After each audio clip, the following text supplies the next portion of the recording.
of Capri, room 366. We got to think of a saying that'll mean that we win. It's got to rhyme with 6. It's a pretty small double room. Mason's chilling in the corner. Yeah, it's comfy.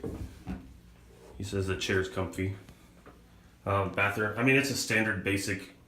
I think we paid $91 plus they charge a $50 deposit fee and a $10 resort fee.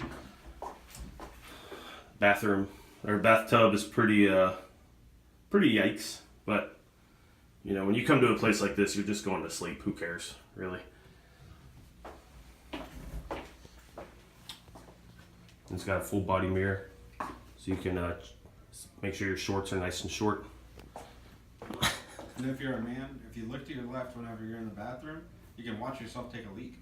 Oh, right on. You can check yourself peeing. That's good. That's always good. But honestly, the beds seem pretty soft and clean. It smells good in here. It smells like a lemon pledge. It's got a little small TV. I don't know why you'd watch TV when you're on vacation, but our view's not the best.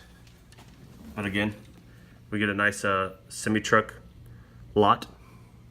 But all the casinos over here in Lake Charles are in the middle of random industrial stuff. So I think that's probably cheap property, cheap real estate. But yeah, so that's it. The double queen at the Isle of Capri, Lake Charles, Louisiana. Step inside my life of fantasy.